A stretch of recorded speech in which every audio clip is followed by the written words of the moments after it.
भृगु संगीता ज्ञान में आप सभी का स्वागत है। मैं पवन शर्मा। आज हम बात करेंगे मेष लगन में सूर्य का 12 भावों में फलादेश, जिसमें 6 भावों का फलादेश पिछले वीडियो में आप देख चुके हो। मेष लगन में सप्तम भाव में सूर्य का फलादेश, अगर किसी भी कुंडली में, किसी जातक की कुंडली में सप्तम भाव में सूर्य विराजमान हो तो उसका क्या फल होता है, ये मैं आपको बताने जा रहा हूँ। ये सूर्य बैठा हुआ है सप्तम भाव, इसकी पूर्ण दृष्टि है लग्नेश पर, क्योंकि सूर्य एक ही दृष्टि सूर्य की होती है, वो सप्तम दृष्टि मानी जाती है। तो यहाँ बैठा हुआ सूर्य सप्तम भाव से लग्नेश को देखेगा। यह स्त्री भाव है। 7वीं स्त्री स्वास्थ्य तथा व्यवसाय के स्थान में सूर्य तुला राशि पर नीच का होकर अपने शत्रु की राशि में बैठा हुआ है।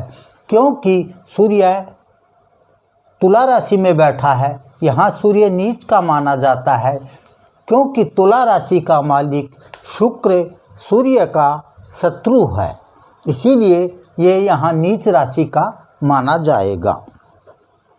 नीच राशि का सूर्य यहाँ बैठकर जातक को क्या परिणाम देगा, क्या फल देगा, वो मैं आपको बता रहा हूँ। इसमें प्रभाव से जातक का स्वास्थ्य कुछ दुर्बल रहेगा। एक तो स्वास्थ्य से ये जातक कमज़ोर माना जाएगा और स्त्री से भी इसके संबंध ज़्यादा अच्छे नहीं माने जाएंगे।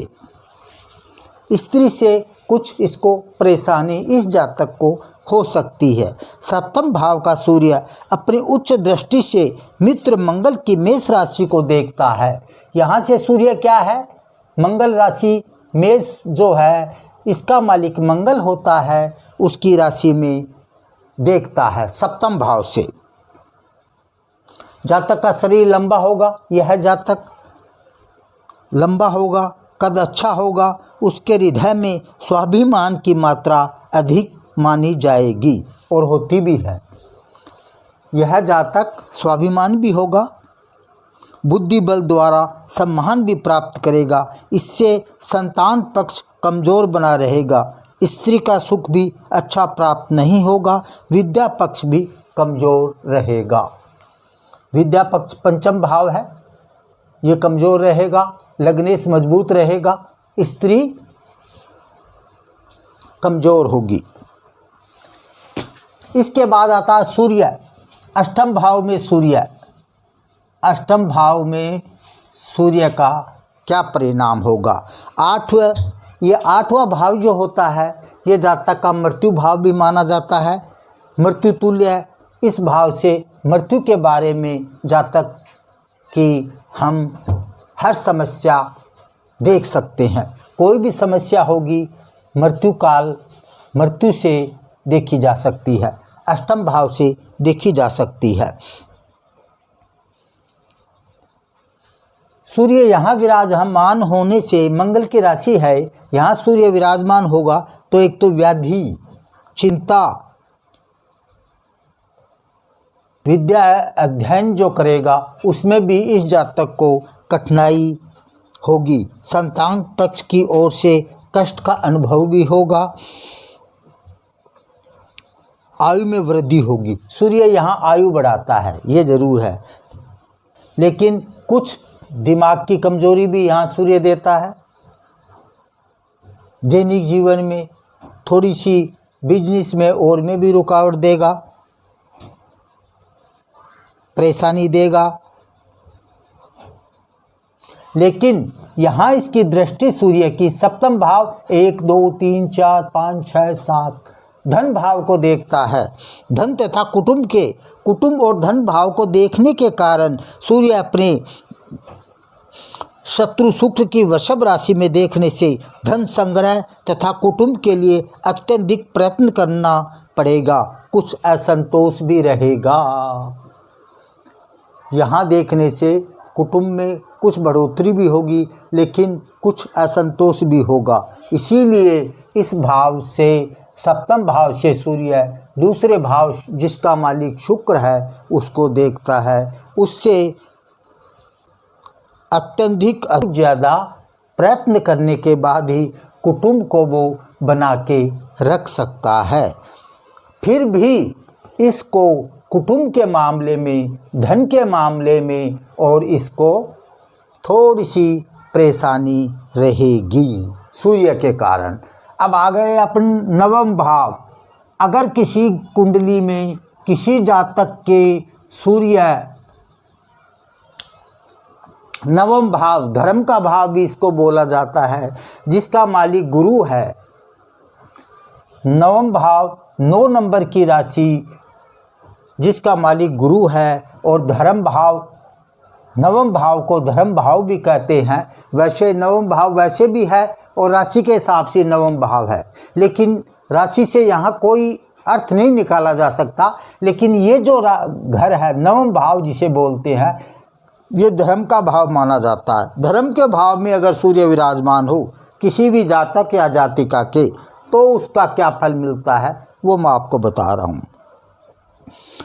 नवे भाव में धर्म विद्या के घर में त्रिकोण स्थान में सूर्य अपने मित्र गुरु की धनु राशि पर बैठा हुआ है।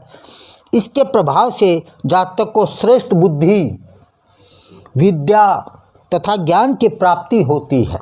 सूर्य अगर यहाँ विराजमान है तो ऐसा जातक धर्मात्मा, धर्म शास्त्रों का ज्ञाता, ईश्वर भक्त, भाग्यशाली, यशस्वी, न्यायी, दयालु, तीर्थ यात्रा तथा दानी भी होगा। ये सब काम सूर्य यहाँ करवाएंगे। भाग्य तथा उन्नति क्षेत्र में भी निरंतर सफलताएं प्राप्त करेगा। यहाँ जिसका सूर्य बैठा है उसके लिए बता रहा हूँ। सूर्य अपनी 7वीं दृष्टि, अब ये दृष्टि कहाँ डालता है वो देखिए आप। 1 2 3 4 5 6 7 पराक्रम भाव, भाई का भाव पराक्रम भाव है, वो 3 नंबर जो है, 3 नंबर की राशि पे सूर्य की सप्तम दृष्टि पड़ने से पराक्रम स्थान को देखता है, जो बुध सूर्य के मित्र है। ये बुध की राशि है, इसीलिए सूर्य इसका मित्र है। रूप से पराक्रम में भाई बहनों से अच्छा व्यवहार व शुभ माना जाता है। भाई बहनों से अच्छा व्यवहार रहेगा। हर प्रकार का इस जातक को भाई बहनों से सुख मिलेगा। इसके बाद अपन आ जाओ यहाँ दसम भाव। दसम भाव में सूर्य किसी भी जातक या जातिका के विराजमान हो तो क्या फल मिलता है। 10वें राज्य, ये राज्य का भाव भी है, पिता का भाव भी है, व्यवसाय का भाव भी है तथा प्रतिष्ठा वाला भाव भी दसम भाव को माना जाता है। अपने शत्रु शनि की मकर राशि पर बैठा हुआ है। अब प्रश्न ये बनता है, ये इसका मालिक 10 नंबर का मालिक शनि होता है और शत्रु है इसका। शत्रु के भाव में सूर्य बैठने से, मकर राशि में बैठे हुए सूर्य के प्रभाव से जातक को अपने पिता, व्यवसाय, नौकरी एवं मान प्रतिष्ठा के क्षेत्र में कुछ त्रुटियां नजर आती है, कुछ कमियां नजर आती है। परंतु ऐसा जातक विदेशी भाषा तथा राज्य भाषा का अच्छा जानकार होता है। यहाँ बैठा हुआ होगा तो ऐसे ग्रह स्थित वाला जातक क्रोधी, अहंकारी स्वभाव का होता है। सूर्य की सप्तम दृष्टि चौथे भाव पर पड़ने से माता सुख, इसकी दृष्टि सप्तम भाव यह होगा, ये माँ का भाव होता है। इसमें माता का सुख, इस जातक को माता का सुख अच्छा मिलेगा, भूमि अच्छी मिलेगी, मकान का सुख पूर्ण रूप से मिलेगा। अपनी बुद्धि से राजकीय व्यवसाय के क्षेत्र में अच्छी सफलता भी प्राप्त करेगा, यहाँ जिसका सूर्य बैठा है उसके लिए। अब आ जाओ 11वां नंबर। 11वां नंबर हो गया लाभ भाव। लाभ भाव में किसी के सूर्य बैठा है। यहाँ सूर्य लाभ भाव में किसी के घर में बैठा है। नंबर 1 तो आप ये जानिए कि यहाँ कोई भी ग्रह इस घर में कोई भी ग्रह, सूर्य, चंद्रमा, मंगल, शनि, राहु, केतु, कोई भी ग्रह यहाँ बैठेगा वो कभी इस जातक का नुकसान नहीं करता है, क्योंकि यह घर लाभ का माना जाता है, नफा का माना जाता है। कर्म करने वाला, कर्म करने के बाद जो फल उसको मिलता है वो घर ये माना जाता है।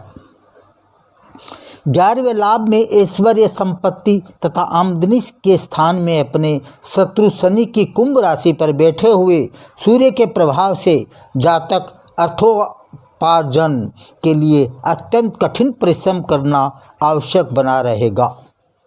अगर ये जातक सूर्य यहाँ विराजमान है 11 नंबर राशि पे, जिसका मालिक सूर्य होता है, तो उस जातक को थोड़ी मेहनत करनी पड़ेगी, कर्म करना पड़ेगा,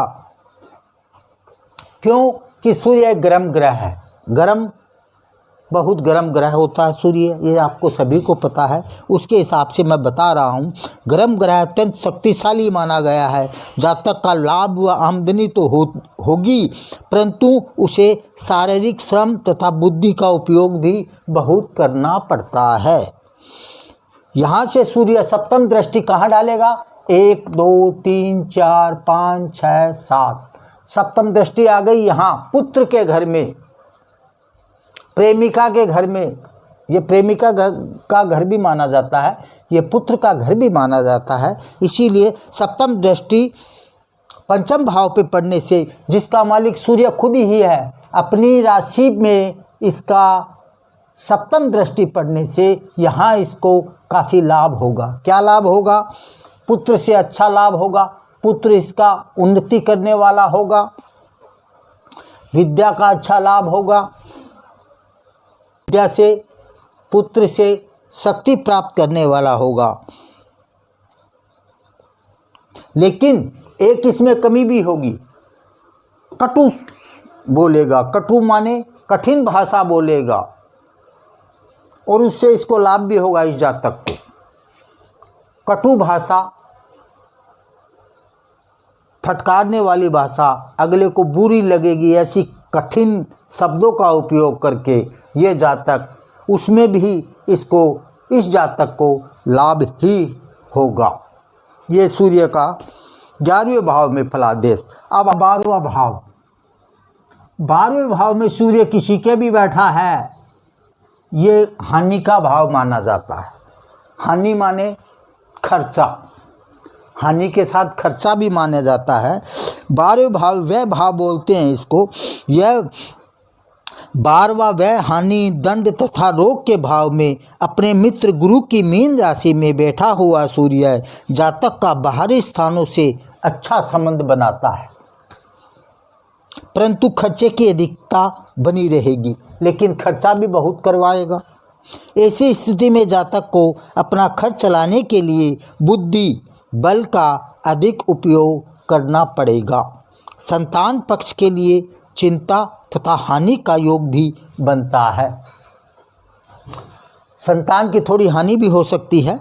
सूर्य की सप्तम दृष्टि छठे भाव पे यहाँ पड़ेगी। सप्तम दृष्टि 1 2 3 4 5 6 7 सप्तम दृष्टि कहाँ पड़ेगी? बीमारी के घर में। ये बीमारी का घर होता है, रोग का घर होता है। अपने मित्र बुध की कन्या राशि में देखने से शत्रु पक्ष पर विजय प्राप्त होगी, लेकिन मानसिक चिंताओं का शिकार बना रहना पड़ेगा तथा विद्या व लाभ में भी कमजोरी आएगी। विद्या थोड़ी सी हल्की हो जाएगी। सूर्य की सप्तम दृष्टि। श्री राम।